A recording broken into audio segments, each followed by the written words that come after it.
नमस्कार बच्चों, मैं पंकज रावत इंटर कॉलेज दिलीपपुर से आप सबका स्वागत करता हूं। जैसा कि आप लोग जानते हैं, आपने फिजिक्स का पहला चैप्टर प्रारंभ किया है, जिसमें आपने पहले आवेश के बारे में अध्ययन किया। चूँकि ये पाठ स्थिर वैद्युतिकी का है और मैं इसके पहले भी आपको बता चुका हूँ कि इस पाठ में पूरे पाठ में आवेश रुका हुआ है। आवेश किसी प्रकार की गति नहीं करता, इसीलिए इस पाठ का नाम स्थिर वैद्युतिकी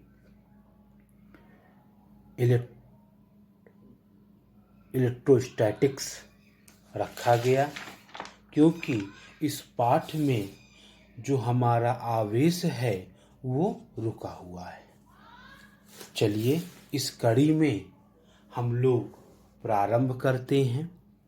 इस पाठ का सबसे इम्पॉर्टेंट टॉपिक कूलाम का नियम, कूलाम्स लॉ, बहुत ही इम्पॉर्टेंट टॉपिक बोर्ड के बच्चों के लिए। इसका कॉन्सेप्ट आपको समझना बहुत ही आवश्यक है। इस पे न्यूमेरिकल आता है, इस पे कई सारे और कॉन्सेप्ट हैं। कूलाम का नियम मैंने बताया था आपको। आवेश मुख्य भूमिका निभा रहा है इस पाठ में, और आवेश का मात्रक कूलाम है। कूलाम क्या है? कूलाम एक वैज्ञानिक थे, उन्हीं के सम्मान में आवेश का मात्रक कूलाम रखा गया। चलिए प्रारंभ किया जाता है। क्या है कूलाम का नियम? कूलाम का नियम बता दूं शुरू करने से पहले, गुरुत्वाकर्षण का नियम आप लोगों ने पढ़ा है, उसी से मिलता जुलता हमारा है कूलाम का नियम। चलिए प्रारंभ करते हैं। क्या है कूलाम का नियम? निर्वात में स्थित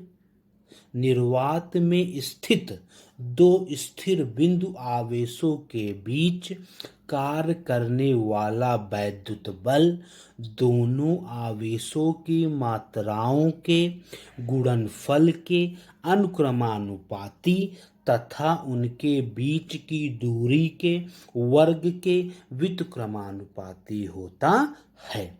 ये परिभाषा है, फिर से पढ़ते हैं।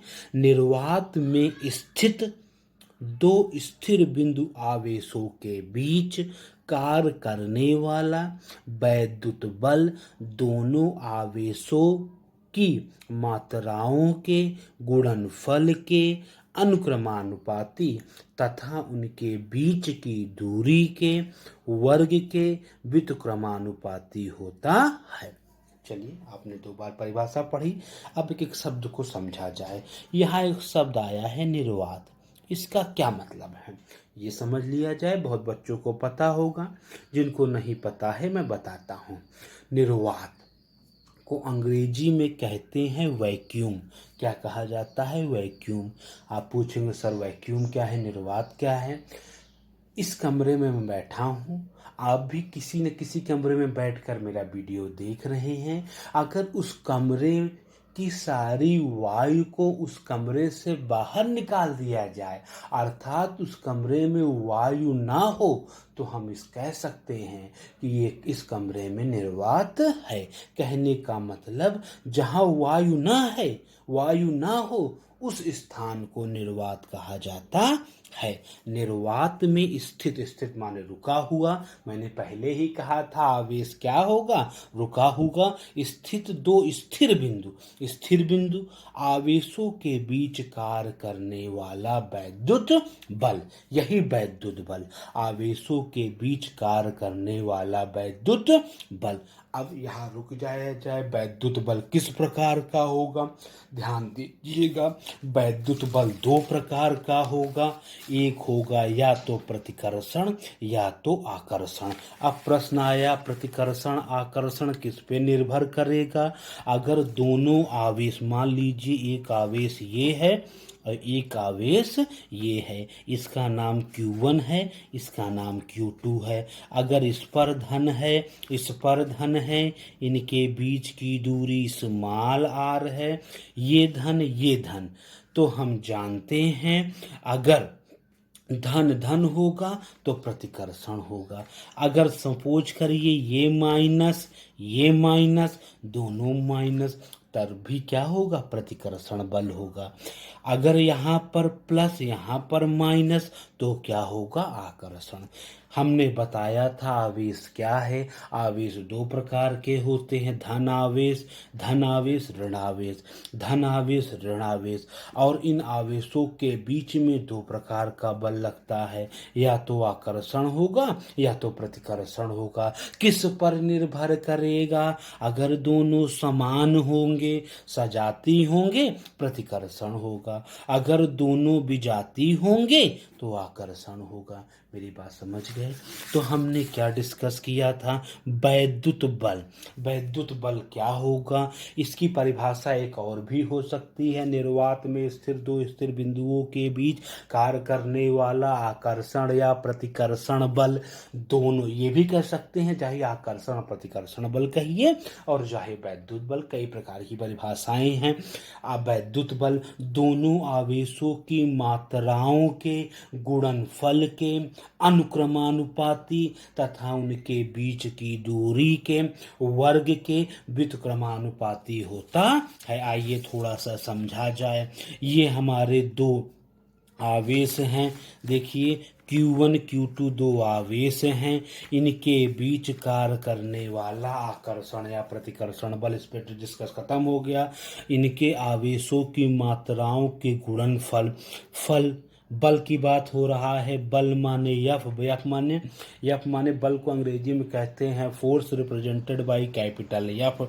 आवेशों की मात्राओं कितनी मात्रा में है, तो Q1 है Q2 है। आवेशों की मात्राओं के गुणनफल माने मल्टीप्लाई के अनुक्रमानुपाती तथा बीच की दूरी कितना है बेटा, बीच की दूरी कितना है r, बीच की दूरी के वर्ग के व्युत्क्रमानुपाती। कुछ बच्चों के मन में संदेह आ गया होगा, कई प्रकार के बच्चे हैं, कोई समझ गए तुरंत, कोई नहीं समझ पाए। ये कौन सा चिन्ह आप लगा दिए, दोनों चिन्ह एक ही है, सिस्टम वही किए। ये अनुक्रमानुपाती है, इसे समानुपाती भी कहा जाता है। ये व्युत्क्रमानुपाती है। ये और ये चिन्ह देखने में अलग है, मगर ध्यान दीजिए यहाँ पर अंश पर लिखा गया, यहाँ पर हर चला गया। कहने का मतलब इसमें सीधा संबंध है, इसमें उल्टा संबंध है, फिर से इसमें सीधा संबंध है, इसमें उल्टा संबंध है। सर थोड़ा क्लियर कर दीजिए। देखिएगा, मेरी बात ध्यान से सुनिएगा। बल आवेशों की मात्राओं के गुणनफल के अनुक्रमानुपाती। जितनी ज़्यादा मात्रा में आवेश होंगे उतना ज़्यादा बल लगेगा। ध्यान से सुनिएगा। एक छोटी ईंट ले लीजिए, छोटा सा टुकड़ा ले लीजिए, किसी को मारिए, हल्की चोट लगेगी। कोई बड़ा ईंट ले लीजिए, मार दीजिए, किसी का सर फट जाएगा। ध्यान दीजिएगा, यहाँ पर क्या था, छोटी ईंट थी, द्रव्यमान कम था, छोटी चोट लगी। द्रव्यमान ज़्यादा, बड़ी ईंट हो गया, सर फट गया। तो कहने का मतलब बल का संबंध द्रव्यमान से है। जितना ज़्यादा भारी होगा या जितनी ज़्यादा संख्या में होगा उतना ज़्यादा प्रभावित करेगा। ये है। अब ये क्या है, व्युत्क्रमानुपाती, बीच की दूरी क्या है, r। कहने का मतलब जितनी ज़्यादा दूरी इनके बीच में रहेगी उतना बल का मान कम होगा। फिर से रिपीट करता हूँ, Q1 Q2 के बीच की दूरी जितनी ज़्यादा होगी उतना बल F का मान कम हो। बीच की दूरी जितनी अधिक होगी उनके बीच लगने वाले बल F का मान उतना क्या होगा। अगर दूरी बढ़ी तो बल का मान कम हो जाएगा। अगर दूरी कम हुई तो बल का मान अधिक हो जाएगा। फिर से समझिएगा, अगर बीच की दूरी बढ़ गई तो बल का मान क्या हो जाएगा? कम हो जाएगा। कहने का मतलब अगर ये बढ़ गया, ये नीचे, कहने का मतलब अगर इनकी दूरी कम हो गई तो बल का मान बढ़ गया। ये समझिएगा बीच की दूरी। जैसे ध्यान दीजिए, क्लास में पढ़ाता रहता हूँ तो जो सबसे आगे वाला बच्चा बैठेगा उस पर मेरा बल ज़्यादा होगा, या पढ़ने वाला बच्चा हमेशा आगे बैठता है क्योंकि वो समझता है मुझे ज़्यादा समझ में आएगा। उसी प्रकार जो मेरे जितना नज़दीक होगा उसको उतनी ज़्यादा फिजिक्स समझ में आएगी। तो दूरी बढ़ी इन दोनों के बीच में, बल का मान कम हुआ। दूरी कम हुई, बल का मान अधिक हो गया। समझ में आया बच्चों? यह प्रोपोर्शनल Q1 Q2 या प्रोपोर्शनल 1/r स्क्वायर। इसको समीकरण 1 मान लीजिए, समीकरण 2 मान नहीं माने कोई दिक्कत नहीं, दोनों को एक साथ कर दिया। यह प्रोपोर्शनल Q1 Q2 अपान r स्क्वायर हम लिख सकते हैं। लिखा है इसमें आगे एफ प्रोपोर्शनल Q1 Q2 अपान r स्क्वायर। हम लोग जानते हैं, पहले वाली कक्षाओं में हम लोगों ने पढ़ा भी है कि जहाँ प्रोपोर्शनल होता है वहाँ प्रोपोर्शनल को हटाया जाता है। प्रोपोर्शनल को हमने हटा दिया, मान लीजिए हटा दिया तो एक नियतांक लेना पड़ेगा। इसकी जगह हो जाएगा बराबर के Q1 इंटू Q2 अपान r स्क्वायर। के क्या हो गया? के को हम कहते हैं यहाँ के स्थिर वैद्युत बल नियतांक है। यहाँ के स्थिर वैद्युत बल नियतांक है। यह SI पद्धति में ध्यान दीजिएगा, के बराबर ध्यान दीजिएगा, के को हम लिख सकते हैं 1/4 पाई एप्सिलॉन नॉट। हाँ, थोड़ा सा ध्यान दीजिएगा बच्चे, कुछ कक्षा 12 में नई चीज़ें आई हैं, इसे कुछ लोग हो सकता ना जानते हो। इसे पढ़ा जाता है एप्सिलॉन नॉट, या बहुत लोग एप्सिलॉन 0 भी कहते हैं। के बराबर 1/4 पाई एप्सिलॉन नॉट। इसका कुल का मान होता है 9 गुणे 10 की घात 9 न्यूटन मीटर स्क्वायर बटे coulomb square. Newton meter square बटे कूलाम स्क्वायर। इसको पूरा दिमाग में बैठा लीजिए, कहाँ काम आएगा आप लोगों को? न्यूमेरिकल में। ये देखिए, के बराबर 1/4 पाई एप्सिलॉन नॉट बराबर 9 गुणे 10 की घात 9 न्यूटन मीटर स्क्वायर बटे कूलाम स्क्वायर। जहाँ एप्सिलॉन नॉट निर्वात की वैद्युतशीलता है, जहाँ एप्सिलॉन नॉट निर्वात की वैद्युतशीलता है, या इसे हम लिख सकते हैं या बराबर 1/4 pi epsilon not Q1 into Q2 upon r square. सूत्र है यही मेन, F बराबर 1/4 pi epsilon not Q1 into Q2 upon r square. एक चीज़ और आपको बता दूं, एप्सिलॉन नॉट की भी कुछ वैल्यू होती है, दिमाग में बैठा लीजिए आप लोग। 8.85 गुणे 10 की घात 12 गुणे 10 की घात 12। 8.85 गुणे 10 की घात -12। देखिए एप्सिलॉन नॉट वैल्यू क्या होगी? एप्सिलॉन नॉट वैल्यू होगी 8.85 गुणे 10 की घात -12। और क्या इसका मात्रक होगा? इसका मात्रक होगा, चाहे उल्टा कर दीजिए इसको उठा के, कूलाम स्क्वायर बटे न्यूटन इंटू मीटर स्क्वायर। फिर से देख लीजिए, एप्सिलॉन नॉट की वैल्यू 8.85 गुणे 10 की घात -12 coulomb square newton into meter square. ये होगा एप्सिलॉन नॉट की वैल्यू। इसी को ध्यान से याद करिएगा क्योंकि ये आपको काम आएगा न्यूमेरिकल में। चलिए अब देखिए, यह बराबर 1/4 pi epsilon not Q1 into Q2 upon r square. थोड़ा ध्यान दीजिए, आगे पढ़ा जाए। यदि आवेशों को किसी ऐसे माध्यम में रखा जाए जिसके अपरावैद्युतांक के हो तो यह बराबर 1/4 पाई एप्सिलॉन नॉट के Q1 इंटू Q2 अपान r स्क्वायर। अब एक मतलब आया, परावैद्युतांक क्या है, माध्यम क्या है? माध्यम समझिए, जैसे आपको कहा जाए कि वायु है, इस समय बैठे हैं कमरे में, हाथ चलाइए, आप हाथ चला रहे हैं, अपना हाथ घुमा रहे हैं बढ़िया से।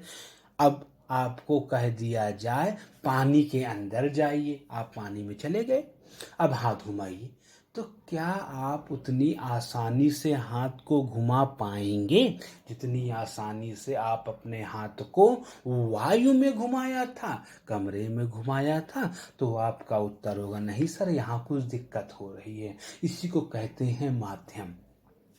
कहने का मतलब क्या है, अगर आवेशों को निर्वात में रखा जाएगा तो बल का मान सबसे अधिक होगा। अगर आवेशों को किसी माध्यम में रखा जाएगा तो बल का मान कम हो जाएगा। वही नोट में है, ध्यान से याद रखने की बात है। दो आवेशों के बीच वैद्युत बल का मान निर्वात में सबसे अधिक होता है, तथा यदि आवेशों को किसी अन्य माध्यम में रख दिया जाए तो बल का मान घट जाता है। इसी के साथ ये हमारा कूलाम का नियम समाप्त हुआ। एक बार फास्ट ट्रैक रिवीजन कर लिया जाए जिससे कि आपके दिमाग में यही याद हो जाए, आज याद कर लिया जाए इसको। कूलाम का नियम क्या है हम बोलते हैं, आप सुनते नहीं रहिए। निर्वात में स्थित दो स्थिर बिंदु आवेशों के बीच कार्य करने वाला वैद्युत बल आवेशों की मात्राओं के गुणनफल के अनुक्रमानुपाती तथा बीच की दूरी के वर्ग के व्युत्क्रमानुपाती होता है। दो आवेश थे Q1 Q2, इनके बीच की दूरी स्मॉल r है। इन दोनों आवेशों के समय कहाँ रखा गया है? निर्वात में। आप जानते हैं निर्वात में कूलाम का नियम सबसे ज़्यादा प्रभावी होगा, अर्थात इनके बीच लगने वाला वैद्युत बल सबसे अधिक होगा। वैद्युत बल माने आकर्षण या प्रतिकर्षण बल किस पे निर्भर करेगा? दोनों धन धन है, प्रतिकर्षण दोनों ऋण है, प्रतिकर्षण धन ऋण है तो आकर्षण इस पे निर्भर करेगा। अब देखिए दोनों के बीच में कार्य करने वाला बल क्या है? यफ है। तो F proportional Q1 Q2, F inversely proportional या व्युत्क्रमानुपाती 1/r², दोनों को जोड़ दिया, मिला दिया। F proportional Q1 into Q2/r², ये हो गया। उसके बाद हमने देखा कि अनुक्रमानुपाती चिन्ह हटता है, के आएगा, अब बराबर के Q1 इंटू Q2/r², जहाँ के स्थिर वैद्युत बल नियतांक है। या साई पद्धति में दिमाग में बैठा लीजिए, न्यूमेरिकल में काम आएगा। 1/4πε0 का मान 9 × 10⁹ न्यूटन मीटर स्क्वायर बटे कूलाम स्क्वायर। फिर से ध्यान दे दीजिए, के का मान 1/4πε0 9 × 10⁹ न्यूटन मीटर स्क्वायर बटे कूलाम स्क्वायर। एप्सिलॉन क्या है? निर्वात की वैद्युतशीलता है। F बराबर 1/4πε0 Q1 इंटू Q2/r²। यहाँ आवेशों को किसी ऐसे माध्यम में रखा जाए जिसका परावैद्युतांक के हो तो ये सूत्र मिल जाएगा आपको, यही मेन सूत्र है।